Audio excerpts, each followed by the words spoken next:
After my mother passed away, my sister-in-law and mother-in-law started visiting every time I was alone at home. It was strange how they would come over and act like it was my duty to entertain them, even though they had made the effort to visit.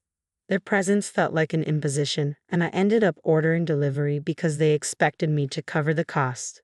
My sister-in-law would laugh loudly, as if finding amusement in the situation. This painful routine had been ongoing for 2 years. With my son and daughter away at university, it was just my husband and me at home. One day, Tony told me something shocking. His parents and sister's family would be moving in next week. He even suggested that I should move out because I was in the way. This was my house, and I had no intention of leaving. Determined to take action, I agreed to tidy up, but had already started making plans. Tony, unaware of my intentions, left for a business trip. I quickly set my plan into motion and had everything prepared before his return. I looked forward to seeing the surprise on Tony's face when he came back. My name is Nikki. I'm 48 years old and live as a housewife in my family home in the countryside. After high school, I moved to New York for university and stayed to work and live a single life. During a visit home, I attended a matchmaking event for local revitalization, despite having no intention of returning to the countryside. The locals persuaded me, and my reluctance led me to attend. Among the men there, one quietly sat beside me, Tony, my now husband. Feeling awkward alone, I struck up a conversation with him. Despite his few words, his sincerity attracted me. At that time, I was single and not in a high position at my company. My father had passed away, and I had no siblings. My mother lived alone. Growing tired of life in New York, I started considering that returning to the countryside and getting married might not be a bad idea. Eventually, I married Tony and moved back to the countryside to live in my parents' home. Tony agreed to live with my mother, as his sister Sarah was already living with her husband in his parents' home. We had a son and a daughter, and our married life seemed smooth. However, after my mother's death and the children leaving for university, I faced unexpected difficulties. Tony, a man of few words, had always kept to himself and stayed uninvolved in parenting. I had been close to my mother, and her support had made parenting manageable. But after she passed away, I was left with just Tony, and our life took a turn for the worse. Tony's behavior changed drastically. He started referring to me as you or hey instead of using my name and began acting arrogantly, a stark contrast to his former quiet demeanor. He would lounge around in the living room, making demands like, if you're not doing anything, at least make some coffee. His new attitude made me feel like a fool. He never used to lie down outside the bedroom, but now he seemed to disregard all the respect we once had. I can't help but wonder what triggered such a drastic change in Tony. Perhaps he had been considerate of my mother because she was his mother-in-law, but his current arrogant and dismissive attitude is something I've never seen before. It seems that he's spreading his wings now that she's no longer here, but this transformation has been startling. Even our children, who visit occasionally, have been taken aback by his new behavior. When the kids come home, Tony is so engrossed in the TV that he doesn't even move from the living room. If they try to change the channel, he snaps at them. Hey, what are you doing? Go away. His harsh demeanor clearly upsets them. Given that our home was usually just me and my mother, it's uncomfortable for them to see their father acting so rudely. As a result, they stopped coming home as frequently, except for the Christmas holidays. Finally, I reached my limit and gently asked him, hey, what's going on with you lately? You used to be so calm. Tony's response was sharp and defensive. What do you mean? What's gotten into me? You seem to always be on edge since around the time Mom passed away. I was considerate because she was your mother, but now that she's gone, I'm the head of this house. It's normal to get angry if something displeases me, he grumbled, his face more intimidating than I'd ever seen. I involuntarily took a step back. It's clear that the stress of accommodating my mother was a factor, but I never expected Tony to change so dramatically. Since then, I've had to be extremely cautious around him. My life has been challenging since my mother's death. I work part-time until 3:00 p.m. and then handle household chores when I get home. Where we used to enjoy our time together, now it feels incredibly gloomy. When I walk in, my mother-in-law and sister-in-law are always waiting at the entrance. Oh, Nikki, you're quite late, they'd say. We've been waiting outside in the cold for 30 minutes. I heard you finish work at 3:00, so we came over at that time. Why are you so late? They knew my part-time job ends at 3:00, and that I come home around this time every day. My husband's parents and his sister's family all live together.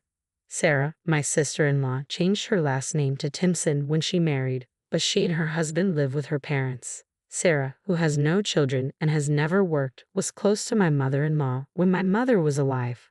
I once thought they were kind, but their attitude shifted drastically after my mother passed away. I'm sorry I'm late. I was out shopping, I said. I didn't dare show any irritation, fearing more criticism.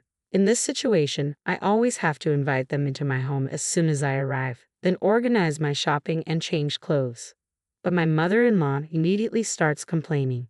Your husband's mother and sister went out of their way to come here, and you're not doing anything for us. That's just crazy. I guess we have no choice but to order delivery. You'll pay for it, right? Sarah laughed loudly, finding something amusing in the situation. As always, I ended up paying. This ongoing discomfort has lasted for 2 years. I've even talked to my husband about it, but he never helps. Mom and Sarah are just trying to be nice because they think you're still upset about losing your mom. It's not good to complain, he said. But I'm always the one footing the bill for their deliveries, which puts us in the red every month. You could manage our finances better or find a higher-paying part-time job. Besides, you seem to care about your own family but are cold towards mine. His words left me stunned. I don't want to quit my current part-time job because my coworkers are nice, and although I live in my parents' house, I've never neglected my in-laws. I've attended family gatherings and brought gifts for birthdays and anniversaries. They used to be kind to me, so why did their attitude change so suddenly after my mother's death? I felt overwhelmed and stressed, unsure how to handle the situation. Then, one night after returning from work, my husband dropped a bombshell. Next week, my parents and sister's family are moving in, so clear out your room, he said abruptly. What? That's so sudden. I was confused and panicked. They're moving in this Saturday. Get ready quickly, he added, dismissing my distress. With only 3 days left, this major decision had been made without any consultation with me, just decided by him and his family.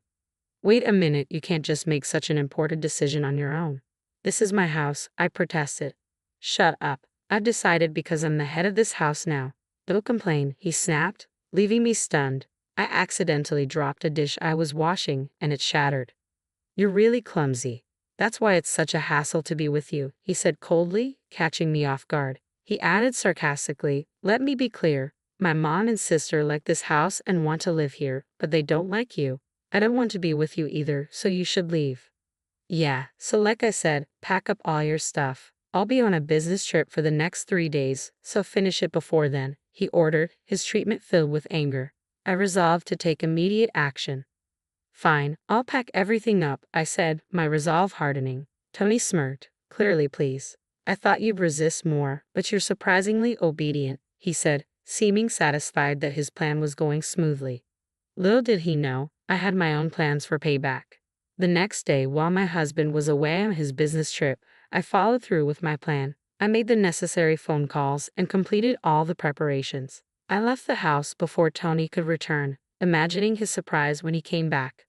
My destination was my daughter Lily's apartment in New York, where she lives alone. I had informed her 3 nights ago. Mom, I've been waiting. Are you done with the procedures?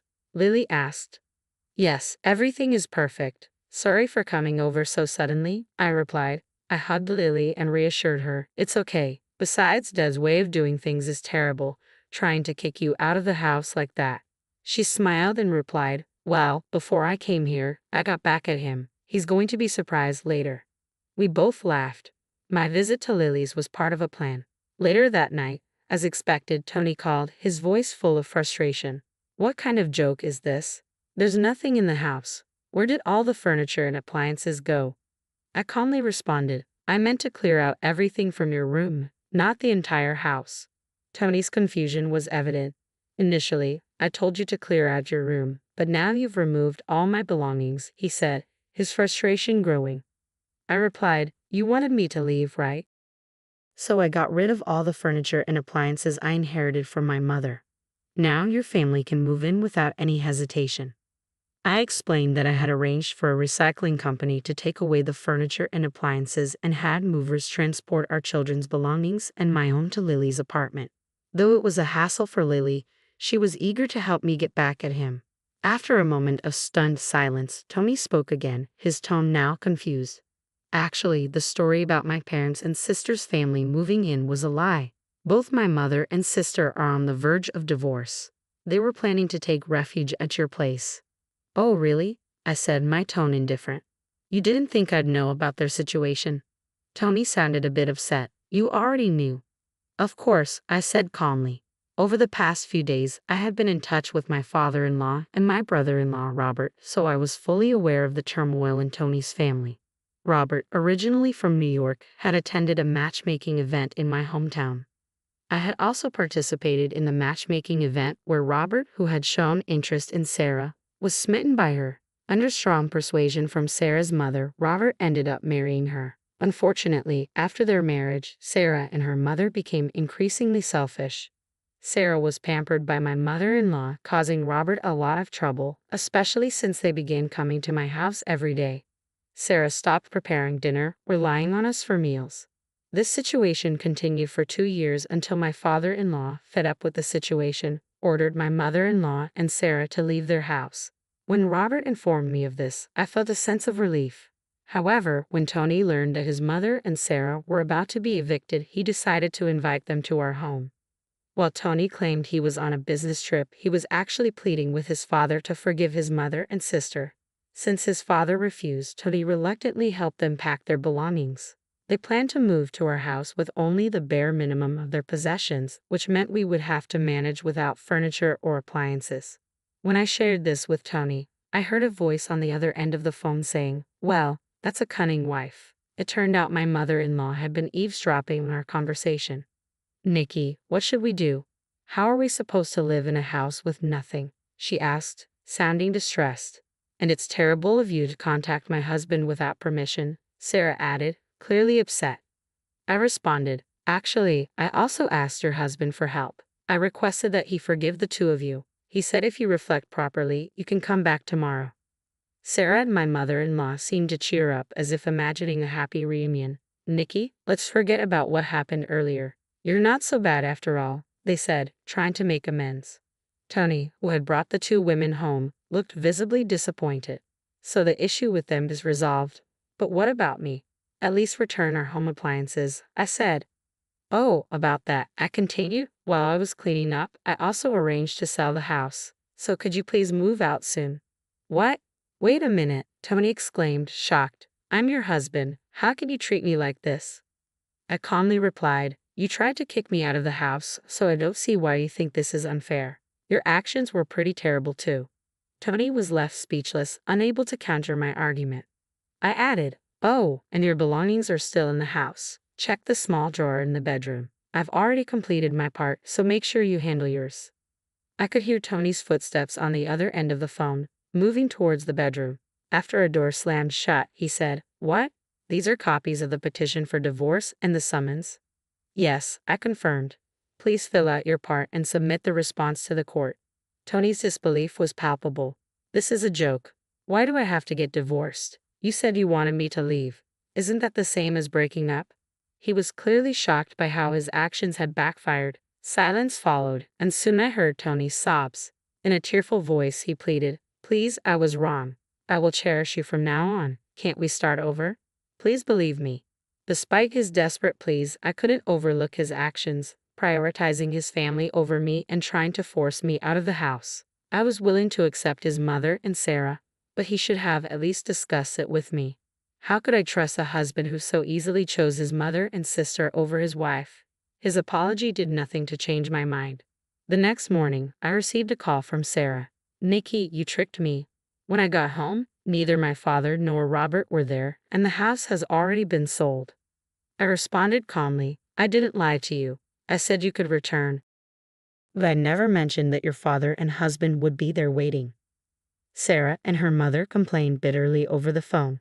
Then suddenly, her mother exclaimed, "How could this be?" I guess they had discovered the envelope in the mailbox, which contained a letter from my father-in-law. The letter included the filled-out petition for divorce and the summons. From what I had heard, my father-in-law had been fed up with his wife's selfish behavior and had considered moving to a care home alone. This incident pushed him to finally sell the house. Robert, unable to tolerate Sarah's selfishness, decided to divorce her and return to his parents in NY. Do something, Nikki, or we'll lose our house. Sarah pleaded. That's not my problem, I replied. Why don't you apologize to your husband? It might not be too late. Sarah's pride, however, prevented her from apologizing. I could hear her sobbing while her mother tried to console her. Then her mother, apparently grabbing the phone, yelled, "You wicked woman! How could you be so cruel?" Surprised by her sudden outburst, I suspected it was just a bluff. I calmly said my final words, "Understood. Take care, mother-in-law and sister-in-law. Goodbye." I heard a voice from the other end saying, "Wait," but I ignored it and ended the call. I had no intention of dealing with any more of their trouble. Despite their selfish actions leading to this situation, they continued to blame me. Soon, I would be finalizing my divorce from Tony, making them practically strangers to me. I saw no need to involve myself with them any longer. Since Tony was unwilling to initiate the divorce, I had to take legal action. After a lengthy mediation process, we were finally able to proceed with the divorce. Tony requested half of the proceeds from the sale of our house, but his demand was denied as it was not considered shared property. Tony confronted me angrily after the trial, but the judge intervened. I watched as Tony's disappointment grew, feeling no sympathy. If only he had shown any remorse for the constant interference from his mother and Sarah, things might have been different. Ultimately, our marriage ended on the worst possible note. After the divorce, it seemed Tony, along with his divorced mother and Sarah, were struggling to find a place to live. A local friend informed me that they were initially sleeping in the park, using cardboard boxes. Tony reached out for help but eventually fell out of contact, possibly due to his phone service being cut off. Over time, they managed to move into a run-down flat on the outskirts of town. Tony was working to support them, but it was a burden, particularly with his inexperienced mother and Sarah. Despite being of working age, Sarah refused to get a job, likely due to her pride. The constant arguments between his mother and Sarah were disturbing the neighbors. Tony, frustrated by the situation, had turned to gambling, which seemed to be draining most of his earnings.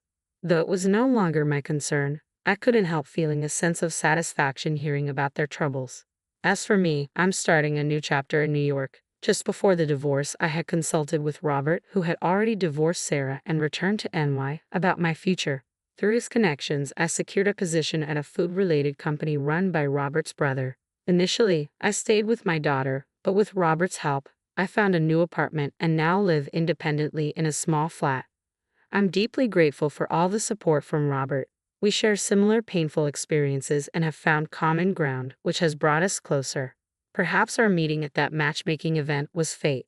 Although I now live far from my hometown, I always keep it in my heart. I had been secretly concerned that marriages would become less common and that the local population would decline. However, it seems that young people are increasingly using dating apps, making matchmaking events less necessary. Reports suggest that remote work and lower-cost housing are drawing more young people back to rural areas, including my hometown. I'm pleased to see my hometown thriving. I also think about returning someday for a peaceful retirement, possibly with Robert, whom I've recently started dating with the possibility of remarriage in mind.